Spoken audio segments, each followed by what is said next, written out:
बिस्मिल्लाहिर्रहमानिर्रहीम। क्लास हम evidence based practice में आज जो टॉपिक कवर करेंगे उस टॉपिक का नाम है clinical practice guidelines and critical appraisal of clinical practice guidelines. Clinical practice guidelines क्या हैं? ये दूसरी जो रिसर्च की डिफरेंट टाइप्स हैं उनसे किस तरह डिफरेंट है। हमने आरसीटी की बात की, हमने सिस्टमेटिक रिव्यू की बात की, हमने डिफरेंट टाइप्स ऑफ रिसर्च जिसमें qualitative, quantitative, observational studies, experimental studies, इन सारी रिसर्च के टाइप्स के ऊपर हमने डिस्कशन कर ली। आज हम क्लिनिकल प्रैक्टिस गाइडलाइंस के बारे में देखेंगे कि जो हम रिसर्च कर रहे हैं उस रिसर्च के जो हमें रिजल्ट्स मिलते हैं उन रिजल्ट्स को हम अपनी क्लिनिकल सेटिंग में किस तरह से अप्लाई कर सकते हैं और उन उस रिजल्ट की एप्लीकेशन से किस किस को फ़ायदा हो सकता है।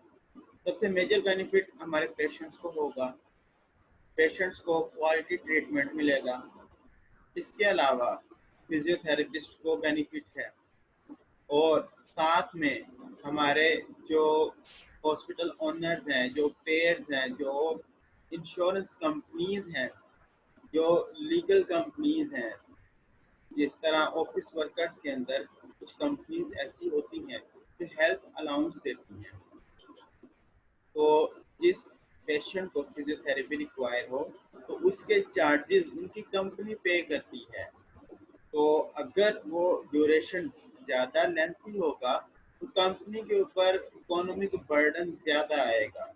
तो हमने पेशेंट्स को एक टाइम देना होता है जिसे हम प्रोग्नोसिस कहते हैं कि आपका प्रॉब्लम इस तरह का है। इस तरह के डिफरेंट पेशेंट्स जो हमारे पास आते हैं उसके ऊपर आप रिसर्च करते हो और रिसर्च से आपको एक टाइम फ्रेम मिल जाता है, प्रोग्नोसिस मिल जाता है कि इतनी देर के बाद इसकी रिकवरी हो जाती है। आप अपने पेशेंट को प्रोग्नोसिस बताते हैं, जी इतना टाइम आपको लगेगा और उसको डॉक्यूमेंट करके देते हो और वो डॉक्यूमेंटेशन उसकी कंपनी में जाती है और कंपनी वो चार्जेस पे करती है। तो प्रोग्नोसिस बनाने में हमें हेल्प भी अपने लिटरेचर से मिल रही है। हमने डिफरेंट काइंड्स ऑफ पेशेंट्स को किस प्रोटोकॉल के साथ ट्रीट करना है उसके लिए कुछ गाइडलाइंस सेट की जाती हैं जो कि इंटरनेशनली पूरी दुनिया के अंदर एक्सेप्टेड होती है। क्लिनिकल प्रैक्टिस गाइडलाइंस का डिफरेंस क्या है बाकी रिसर्च के डिफरेंट टाइप से, तो आज के लेक्चर के अंदर हम इन बातों को डिटेल में देखेंगे। आपको कोई क्वेश्चन हो, कोई क्यूरी हो तो आप एट द स्पॉट ही उसको क्लियर कर लीजिएगा। क्लिनिकल प्रैक्टिस गाइडलाइन हम अपने क्लिनिकल सेटिंग में अप्लाई करते हैं, इन प्रिंसिपल्स को फॉलो करने की कोशिश करते हैं और ये पेशेंट्स को बहुत हेल्प करती है। मैं आपसे स्क्रीन शेयर करता हूँ और हम क्लिनिकल प्रैक्टिस के बारे में देखते हैं कि ये किस तरह काम करता है।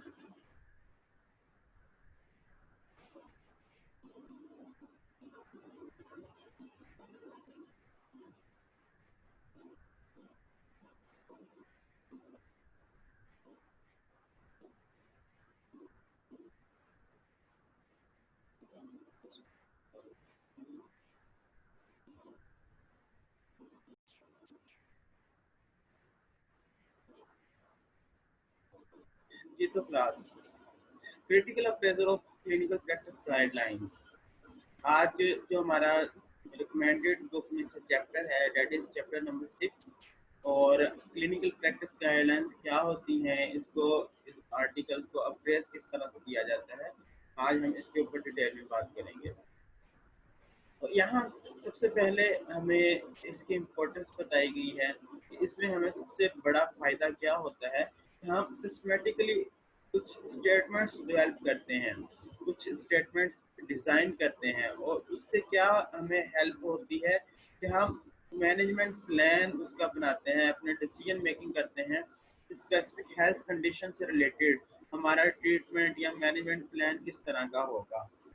यहाँ पे दो एग्जांपल्स दी गई हैं कि नी ओ ए का पेशेंट है या स्ट्रोक का पेशेंट है, तो उसके लिए हमने ट्रीटमेंट प्लान किस तरह का बनाना है। नी ओ ए हमारे पास अक्सर पेशेंट आते हैं और हम ऑलरेडी डिस्कस कर चुके हैं और आज के आपने आर्टिकल्स के अंदर भी नी ओ ए की बात की। तो ये सारी की सारी गाइडलाइंस हमें कहाँ से पता चलती हैं, ये सीपीजी से पता चलती हैं। CPG stand for clinical practice guidelines. ये कंपोज किसके ऊपर कर रही है, एक तो ये रिसर्च के ऊपर करते हैं, हमें रिसर्च से पता चलता है। दूसरा क्लिनिकल एक्सपर्टीज बहुत मैटर करती है। समटाइम मैं एक बात बार बार रिपीट करता हूँ कि फिजियोथेरेपिस्ट की लर्निंग जितनी पेशेंट से होती है उतनी शायद बुक से ना होती हो। हमने बुकिश नॉलेज को, बुकिश प्रिंसिपल्स को सिनेरियो बेस्ड चेंज करना होता है और हमारा पेशेंट हमें बताता है कि किस प्रिंसिपल को किस तरह से मॉडिफाई करना है। बेसिक प्रिंसिपल तो सेम रहते हैं, लेकिन कंडीशन के अकॉर्डिंग, सिनेरियो के अकॉर्डिंग उन प्रिंसिपल्स को चेंज करना, मॉडिफाई करना बहुत ज़रूरी होता है। और clinical practice guidelines patient perspective बहुत मैटर करते हैं। पेशेंट क्या चाहता है, पेशेंट की रिक्वायरमेंट्स क्या हैं, पेशेंट के अपने गोल्स क्या हैं।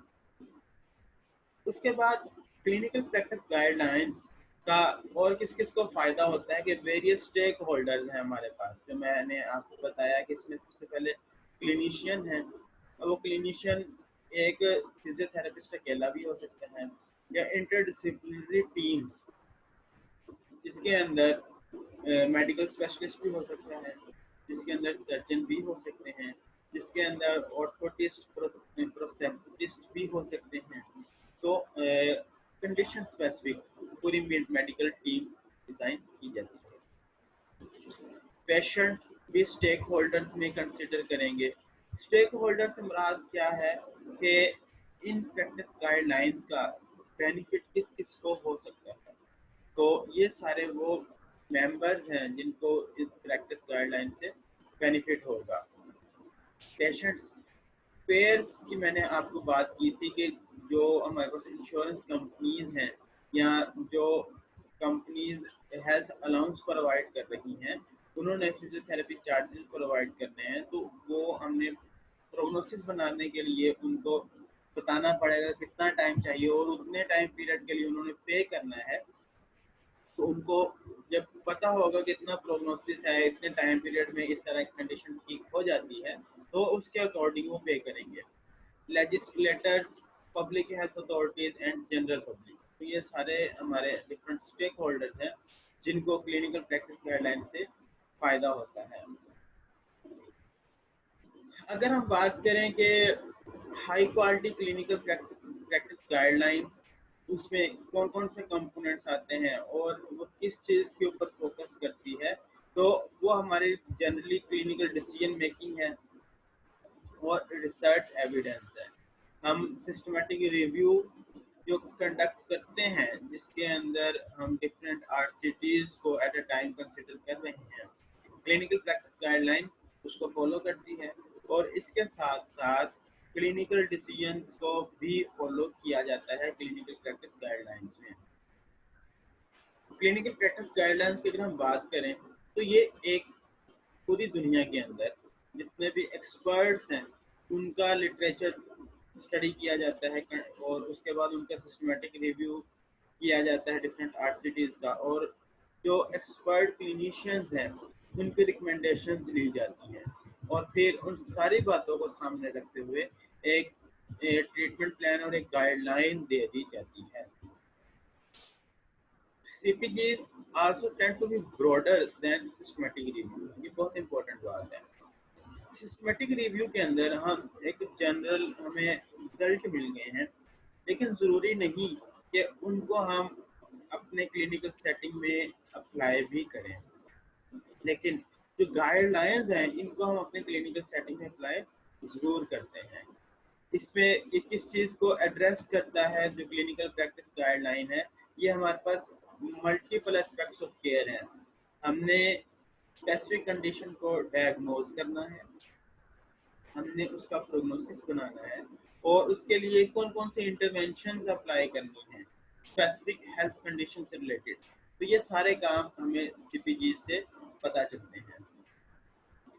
आपके सामने ये एक कंपैरिजन दिया गया है high quality clinical practice guidelines का और हाई क्वालिटी सिस्टमेटिक रिव्यूज का। दोनों के अंदर अब ये अगर आपको शॉर्ट क्वेश्चन में आता है तो आप ये पॉइंट्स लिख दीजिएगा, ये एग्जामिनेशन पॉइंट ऑफ व्यू से या एमसीक्यू पॉइंट ऑफ व्यू से इम्पोर्टेंट है। तो दोनों के अंदर कुछ मेजर डिफरेंसेस हैं। सिस्टमेटिक रिव्यू हमने ऑलरेडी बात की कि ये हायरार्की में सबसे ऊपर है, तो यहाँ पे अब हम बात कर रहे हैं जो सीपीजीज हैं ये ज़्यादा प्रेफरेबल हैं as compare to systematic review for patient dealing for clinical settings. Patient perspective का सबसे ज़्यादा ख्याल रखा जाता है, पेशेंट को प्रायोरिटाइज किया जाता है, पेशेंट के कंसर्न और नीड्स को फर्स्ट प्रायोरिटी दी जाती है सीपीजीज में। और सिस्टमेटिक रिव्यू में पेशेंट प्रेफरेंस को कंसिडर नहीं किया जाता। हमने आइडियली जितनी भी रिसर्च है उसके एसआर के अंदर हमने डिफरेंट इंटरवेंशंस को कंपेयर कर लिया और डिफरेंट टेक्निक्स को कंपेयर कर लिया। हम इस तरह के काम तो कर रहे होते हैं, लेकिन ज़रूरी नहीं कि हम वहाँ में पेशेंट प्रेफरेंसेस का ख्याल रखें, but in CPGs we prefer patient preferences.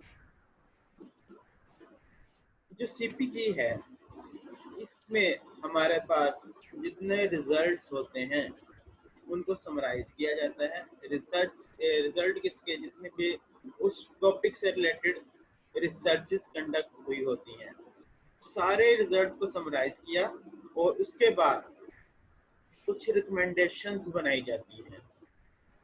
उन रिकमेंडेशंस को हमने बाद में फॉलो करना है। But in high quality systematic reviews हम इसमें मेटा या क्वांटिटेटिव क्वालिटेटिव एनालिसिस करते हैं, उसकी एक रिपोर्ट जनरेट करते हैं।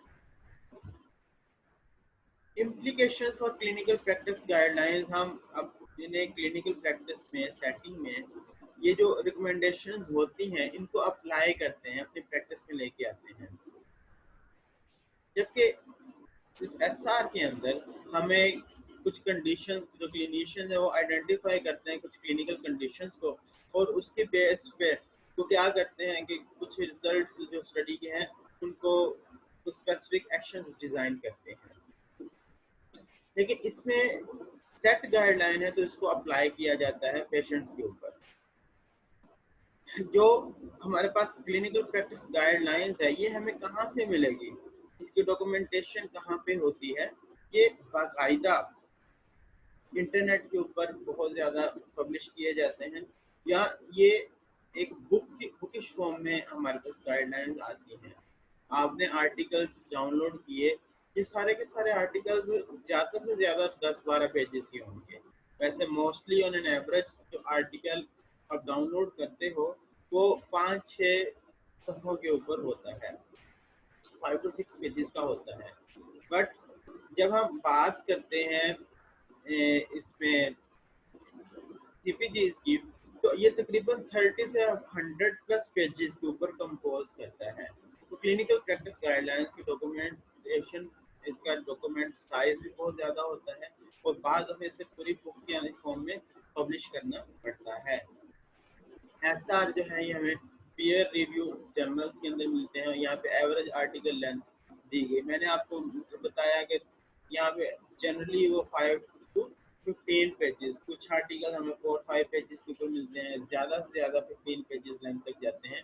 इससे लेंथी आर्टिकल नहीं होता अगर एसआर की बात करें, लेकिन इसमें आप इतने पेजेस ये एमसीक्यू पॉइंट ऑफ व्यू से याद रखने हैं। हम क्लिनिकल प्रैक्टिस गाइडलाइन को कहाँ कहाँ पे सर्च कर सकते हैं, हम हमारे पास डिफरेंट वेबसाइट्स हैं, जो national guideline clearing house NGC, वहाँ से हम क्लिनिकल प्रैक्टिस गाइडलाइंस मिल सकती हैं, पेड्रो से मिल सकती हैं, पबमेड से मिल सकती हैं, और agency for health care research and quality AHRQ, ये डिफरेंट वेबसाइट्स हैं जहाँ से हमें सीपीजीज मिलती हैं।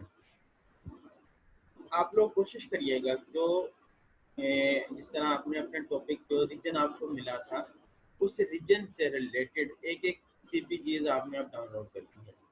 जिसका नी ज्वाइंट का प्रॉब्लम था तो सीपीजी फॉर नी ओ ए, इसी तरह सीपीजी फॉर लो बैक पेन। तो लो बैक पेन के लिए क्लिनिकल प्रैक्टिस गाइडलाइन क्या है, आप लोग ये जब सर्च करेंगे तो ये चीज़ें हमारी क्लिनिकल प्रैक्टिस सेटिंग में बहुत हेल्प करेंगी। यहाँ पे एक केस स्टडी दिया गया है।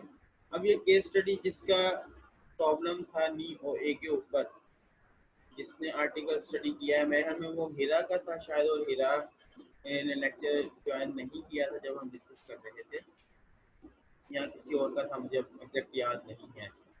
लेकिन यहाँ पे अब इस केस को देखिए कि ये 72 ईयर्स ओल्ड वुमेन है जो कि अकेले रहती है। बाकी उन्होंने बताया कि जो वो अपना नॉर्मल लाइफस्टाइल गुजार रही है, चर्च भी जाती है, वॉक भी करती है, गार्डनिंग करती है। कुछ सालों से ना वो कह रही है कि उसको ना घुटनों में दर्द है और वो सेकेंडरी टू ऑस्टियोआर्थराइटिस है। उसके age related degenerative changes start हो रहे हैं। अब ये पेन आहिस्ता आहिस्ता क्या हो रहा है, बढ़ रहा है। उसको प्रॉब्लम क्या क्या आ रहे हैं, स्टेज क्लाइंबिंग के अंदर प्रॉब्लम है, और उसके बाद वो कहती है कि जी 3 मील वॉक वो अपनी कंप्लीट करती है, गार्डनिंग करती है, और उसमें उसके बाद उसको दर्द होना शुरू हो जाता है। इसके अलावा उसे और क्या क्या प्रॉब्लम है, कॉमॉर्बिड कंडीशंस क्या हैं, कि bilateral hip and hand osteoarthritis, obesity है, उसका बीएमआई 31 है। इसके अलावा कोरोनरी हार्ट डिजीज, हाइपरटेंशन, यानी कि मल्टीपल उसके कंडीशन डिजीज के साथ चल रही है। वो एक्सरसाइज करना चाहती है और एक्सरसाइज से वो अपने आप को बेहतर करना चाहती है, इनकी फिजियोथेरेपी करवाना चाहती है। उसके लिए कौन सी एक्सरसाइजेज हैं जो कि नी जॉइंट को पेन को रिड्यूस कर देंगी, उसके घुटने के दर्द को कम कर देंगी। तो इसके लिए हमने एक क्लिनिकल क्वेश्चन डिजाइन करना है। तो ये सिंपल सा एक क्लिनिकल क्वेश्चन आपके सामने है। For 72 years old female with knee OA, what exercise regimens are most effective for reducing pain and improving function? अब ये एक हमारे पास क्वेश्चन है और इस क्वेश्चन से रिलेटेड हमने एक सीपीजी यानी कि क्लिनिकल प्रैक्टिस गाइडलाइन डाउनलोड करनी है और फिर उसको अप्रेज करना है। तो उसके अप्रेजल में फिर क्या पॉइंट्स होंगे वो हम देखेंगे। अब यहाँ पे अब जब हम एक सीपीजी डाउनलोड करते हैं तो उसके अंदर कुछ फीचर्स होते हैं। वो फीचर्स क्या हैं, हमें उसके बारे में किस जगह पे किस आर्टिकल के ऊपर क्या बातें पता चलेंगी। यहाँ पे देखिए कि हमने आर्टिकल के जो है ना वो टाइम पीरियड नोट करना है कि वो क्लिनिकल प्रैक्टिस गाइडलाइन कितनी पुरानी है। मेरे पास मैं क्यों देख रहा हूँ कि क्लिनिकल प्रैक्टिस को डाउनलोड पड़ा हुआ, तो मैं आपसे शेयर करता हूँ। जस्ट थोड़ा सेकेंड।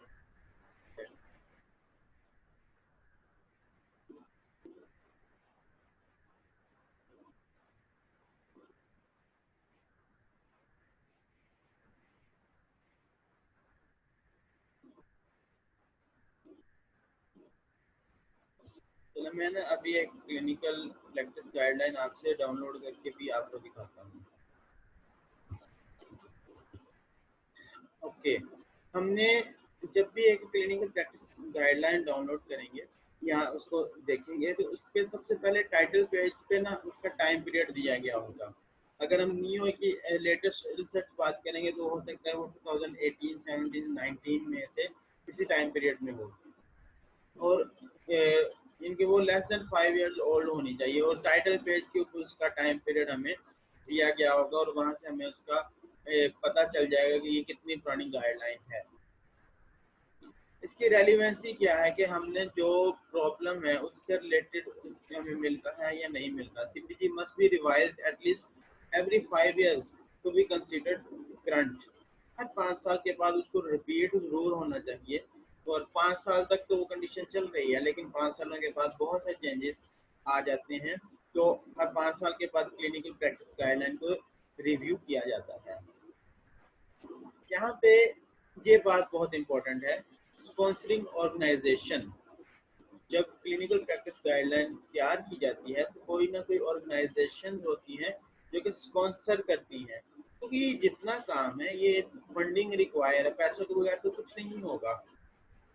तो इस काम के लिए फिर स्पॉन्सरशिप चाहिए। तो जो स्पॉन्सरिंग ऑर्गेनाइजेशन होती है, फर्स्ट पेज के ऊपर उनका मेंशन किया जाता है कि ये इस ऑर्गेनाइजेशन ने, बाद हमारे जितने आर्टिकल्स हैं वो एल्सवेयर एक कंपनी है जो कि आपके बुक्स भी पब्लिश करती है, आपके डिफरेंट आर्टिकल्स जर्नल्स पब्लिश करते हैं, एल्सवेयर मोस्ट कॉमनली ये कर रहे होते हैं। इसके अलावा बाज़ दफ़ा फार्मास्यूटिकल कंपनीज बहुत ज़्यादा फंडिंग करती हैं, बहुत ज़्यादा स्पॉन्सर करती हैं। दो रीज़न हैं, एक तो वो हेल्प कर रही हैं रिसर्च के अंदर, दूसरा वो अपनी मार्केटिंग कर रहे होते हैं, अपने प्रोडक्ट को उन्होंने सेल करने के लिए स्पॉन्सर कर रहे होते हैं।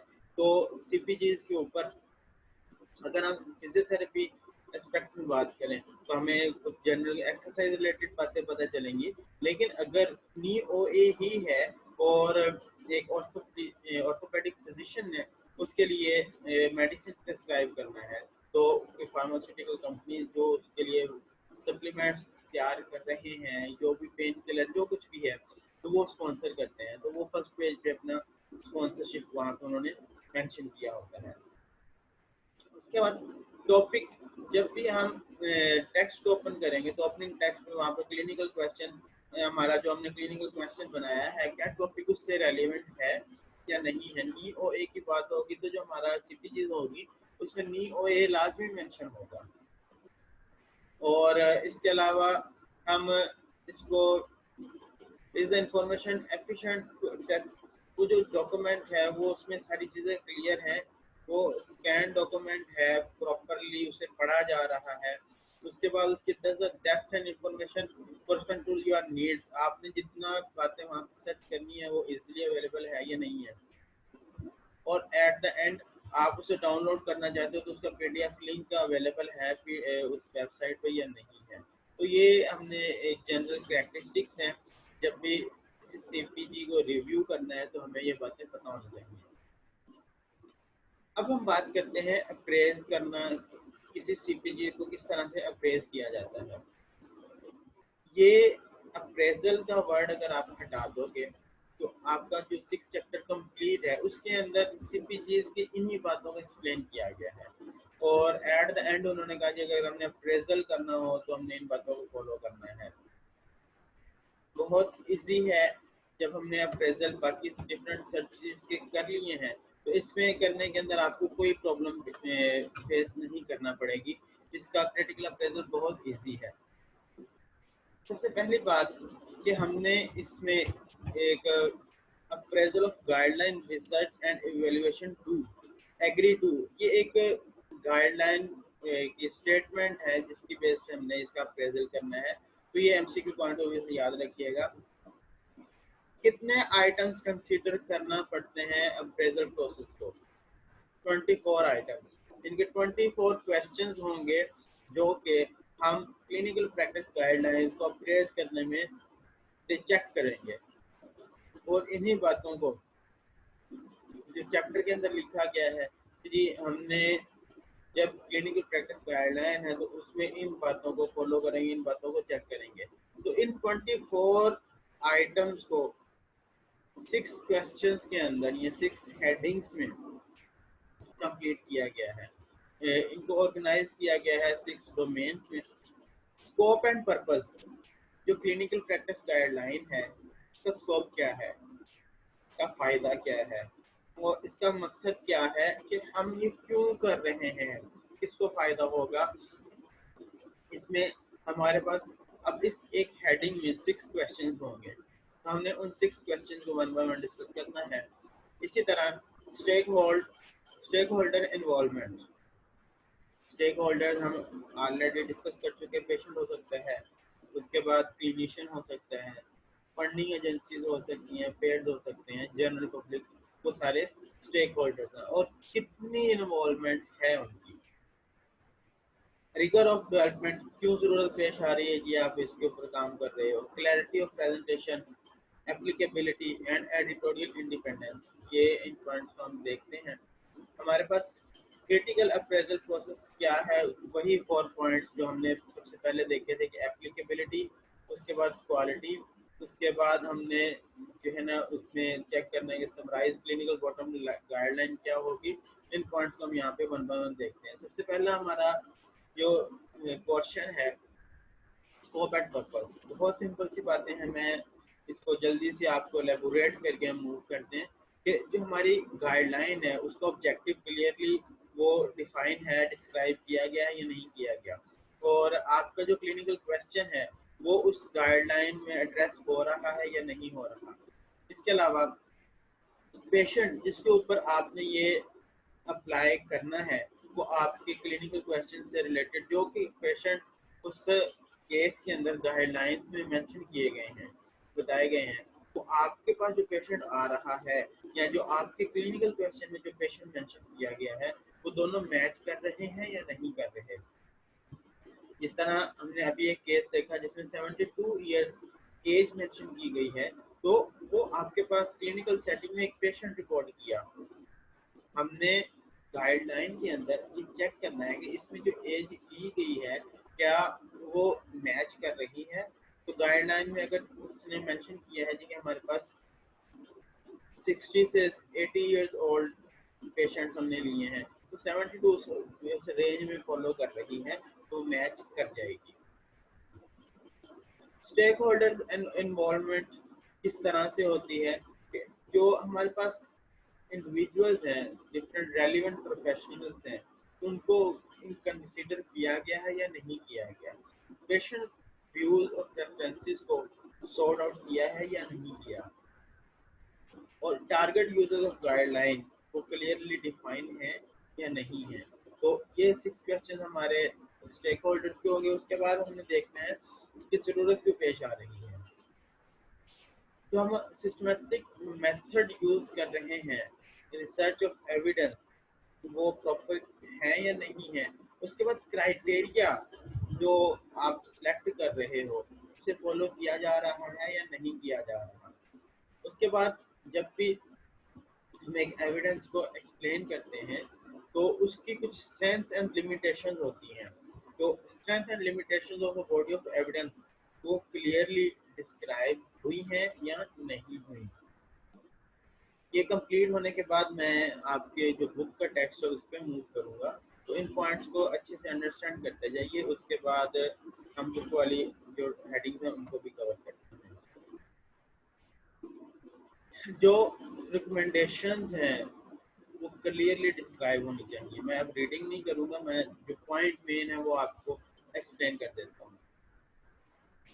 उन रिकमेंडेशंस के कुछ हेल्थ बेनिफिट्स हैं, कुछ साइड इफ़ेक्ट्स हैं, कुछ हो सकता है रिस्क हो। जिस तरह अगर हम किसी न्यूली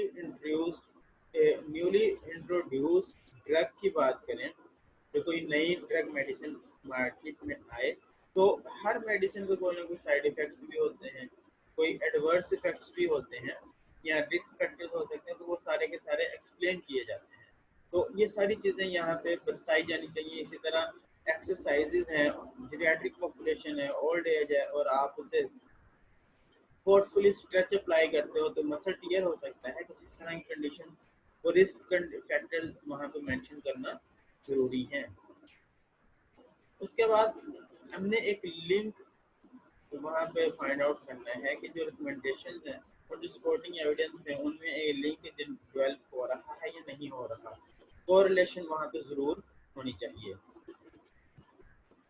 उसके बाद ये जितनी गाइडलाइंस हैं इनको एक्सटर्नली रिव्यू भी किया जाता है। दूसरे एक्सपर्ट्स को, उस फील्ड के जितने एक्सपर्ट्स हैं उनको भेजा जाता है, वो उसको चेक करते हैं, अपने क्लिनिकल सेटिंग में अप्लाई करते हैं, अपने पेशेंट्स के ऊपर उनका रिजल्ट देखते हैं और उसके बाद उसको ओके करते हैं। वो कंसर्न डिपार्टमेंट को बताते हैं, तो उसके बाद उसे पब्लिश किया जाता है। ये हर चीज़ का चेक एंड बैलेंस रखा जाता है, उसके बाद ही उसको पब्लिश किया जाता है। इन गाइडलाइंस को अपडेट करने का कोई हमारे पास प्रोसीजर अवेलेबल है या नहीं है। तो ये वो क्वेश्चंस हैं जिनको हमने चेक करना होता है। एडिटोरियल इंडिपेंडेंस, बात दफ़ा ये बहुत ज़रूरी है। ये मैंने अभी आपको बात की थी जी कि फंडिंग एजेंसीज हैं वो फंड प्रोवाइड कर रही हैं, लेकिन वो फंड बाज़ दफ़ा ऐसा होता है, और ये रियलिटी है फार्मास्यूटिकल कंपनीज आजकल आप कोरोना के केसेस में पूरी दुनिया के अंदर देखते हो, बाज़ दफ़ा यूएसए के प्रेसिडेंट वो किसी फार्मास्यूटिकल कंपनी को एडवर्टाइज कर रहे होते हैं जी कि फलां कंपनी ने ये मेडिसिन तैयार कर ली है। तो वो कंपनीज इन्फ्लुएंस करती हैं, लेकिन आइडियली आइडियली कंपनीज को या जो फंडिंग एजेंसीज हैं उनको इन्फ्लुएंस नहीं करना चाहिए। आप इंडिपेंडेंटली काम करो, जो चीज़ हेल्पफुल है वो सामने आने दो, जिसका नुकसान है वो आप हाइड कर दो, वो नुकसान बताओ लोगों को, लेकिन ये फंडिंग एजेंसीज इफेक्ट करती हैं, आइडियली नहीं करना चाहिए।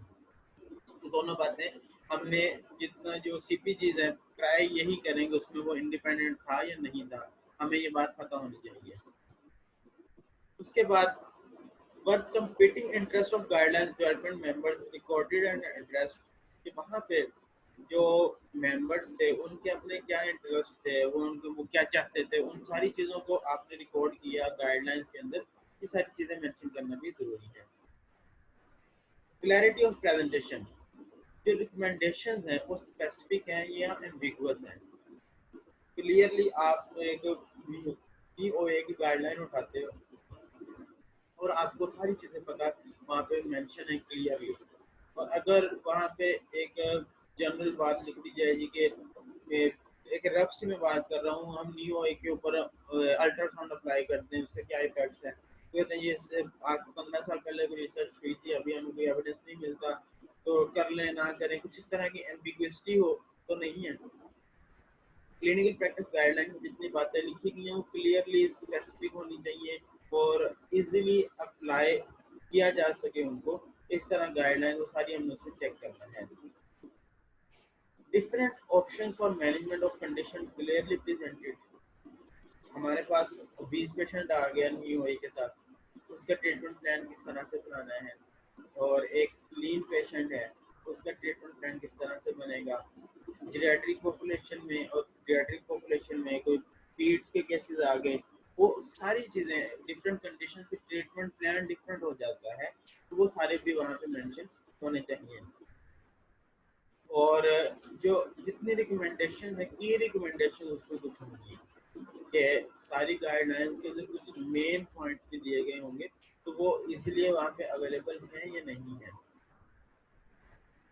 अटेंशन टू इम्प्लीमेंटेशन, अब इन सारी चीज़ों को हम अप्लाई इजीली कर सकते हैं या नहीं कर सकते। Does the CPG address facilitators and barriers to application, कौन सी चीज़ें आसानी से हम अप्लाई कर सकते हैं या कौन से बैरियर्स हैं जो हमें फेस करना पड़ते हैं इसको क्लिनिकल प्रैक्टिस गाइडलाइन को अप्लाई करने में, ये वो क्वेश्चंस हैं। इसके अलावा हमारे पास एविडेंस ये टूल्स अवेलेबल हैं जो कि हमें हेल्प करें कि इस सीपीजी को हमने क्लिनिकल प्रैक्टिस में किस तरह से अप्लाई करना है। पोटेंशियल रिसोर्स क्या है इन रिकमेंडेशन को अप्लाई करने के लिए, और जब हम इन क्लिनिकल प्रैक्टिस गाइडलाइंस को अप्लाई कर लेते हैं तो क्या कोई मॉनिटरिंग अथॉरिटी अवेलेबल है या कोई ऐसे पर्सन या कोई ऐसा क्राइटेरिया जो कि ऑडिट कर सके। तो ये वो क्वेश्चन हैं जो कि हम एक क्लिनिकल प्रैक्टिस गाइडलाइन में इसको क्रिटिकली अप्रेस करने के लिए चेक करते हैं। यहाँ पे दो आर्टिकल्स के लिंक दिए गए हैं, ये आप इस लिंक को यहाँ से कॉपी करके जब गूगल के ऊपर पेस्ट करेंगे तो आपको दो कंपैरिजन मिल जाएंगे, किस में एक हमारे पास क्वालिटी ऑफ रिसर्च एविडेंस, तो उसके बाद रिकमेंडेशन फॉर प्रैक्टिस, तो ये दोनों आर्टिकल आप यहाँ से सर्च करिएगा। हम इसको कंप्लीट कर लें उसके बाद मैं आपको सर्च करके भी दिखाता हूँ। लेवल ऑफ एविडेंस के अंदर हमने जो गाइडलाइंस हैं और क्राइटेरिया उसको इन पॉइंट्स को वहाँ पे देखना ज़रूरी है। हम लेवल 1 के जो हमारे पास एविडेंस है उसमें evidence obtained from high quality diagnostic perspective studies और रैंडमाइज्ड आरसीटीज। इसके बाद जब हम लेवल 2 की बात करें तो वहाँ पे हमारे पास जो एविडेंस होगा वो लेसर क्वालिटी डायग्नोस्टिक स्टडीज होगा। लेवल 1 सबसे बेस्ट क्वालिटी का एविडेंस हमें मिलता है। जैसे जैसे लेवल बढ़ रहे हैं वैसे वैसे उसकी क्वालिटी लो हो रही है। तो ये एमसीक्यू पॉइंट ऑफ व्यू से याद रखिएगा। जो लेवल 3 है ये केस कंट्रोल स्टडीज या रिट्रोस्पेक्टिव स्टडीज में से हमें मिलता है। केस सीरीज का लेवल 4 होता है और एक्सपर्ट ओपिनियन का लेवल 5 होता है। इसके बाद है कि ग्रेड ऑफ रिकमेंडेशंस। ये लेवल ऑफ एविडेंस आपको पता चल गया कहाँ से मिला। अब कुछ ग्रेड्स हैं रिकमेंडेशन के।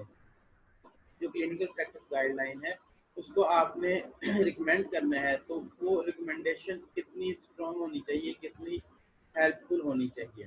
तो यहाँ पे अगर आप देख सकें कि हमारे पास ग्रेड सीपीजी यहाँ पे दी गई है डिफरेंट ग्रेडिंग सिस्टम।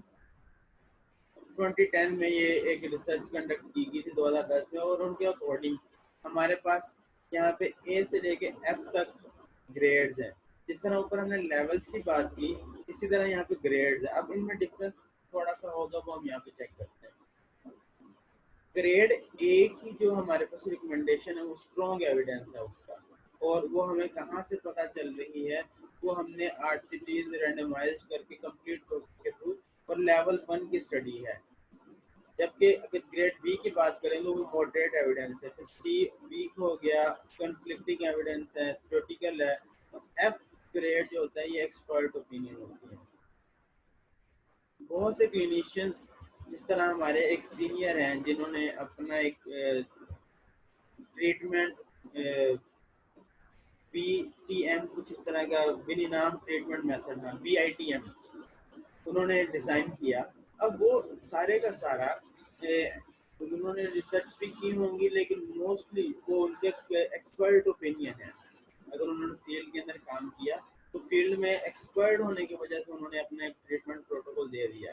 लेकिन अगर पूरी दुनिया के अंदर उसको रिसर्च किया जाता है और इंटरनेशनली वो एक्सेप्टेबल है और एप्लीकेबल है तो फिर उसे हम स्टैंडर्ड कंसिडर करेंगे। लेकिन अभी वो ग्रेड ऑफ रिकमेंडेशन पे एक्सपर्ट ओपिनियन के लेवल पे आएगा। तो ये इस तरह की बातें हैं। यहाँ पे हमारे पास कुछ ग्रेड्स और हैं या ग्रेड और लेवल को आपस में मैच किया गया है कि हमारे पास रिकमेंडेशन वो स्पॉटेड किस लेवल पे। ग्रेड 1 ग्रेड ए को लेवल 1 स्पॉट करता है, ग्रेड बी को लेवल 2, ग्रेड सी को लेवल 4 और यहाँ पे हमारे पास आई और एफ ये उससे भी लो है कि इसको कोई भी हमारे पास लेवल स्पॉट नहीं करता। ये मीटिंग एंड होने वाली है और मेरी स्लाइड्स भी एंड पे पहुंच गई हैं। Grade system for developing सीपीजी recommendation यहाँ हमारे पास कुछ ग्रेडिंग सिस्टम है, हाई क्वालिटी, मॉडरेट, लो और ये वही बातें जो हम पीछे कर चुके हैं। इसकी डेफिनेशन लिखी है, इसको आपने याद कर लेना है। Criteria for strong and weak recommendation. तो क्वालिटी ऑफ रिसर्च कब उसका जो है ना क्वालिटी ऑफ एविडेंस हाई होगी तो स्ट्रॉन्ग रिकमेंडेशन होगी, अगर लो होगी तो वीक होगी। इसको देख लीजिए। हमारी ये मीटिंग एंड होने लगी है तो इसके बाद मीटिंग को रिज्वाइन करिए। फिर हम जो बुक का चैप्टर है उसको एक दफ़ा ओवरव्यू करते हैं। यहाँ तक कोई बात है तो आप क्वेश्चन पूछ लीजिए। ये मीटिंग एंड होती है तो दोबारा से रिज्वाइन करिएगा। इसको आप चेक करें। सर कब तक की क्लास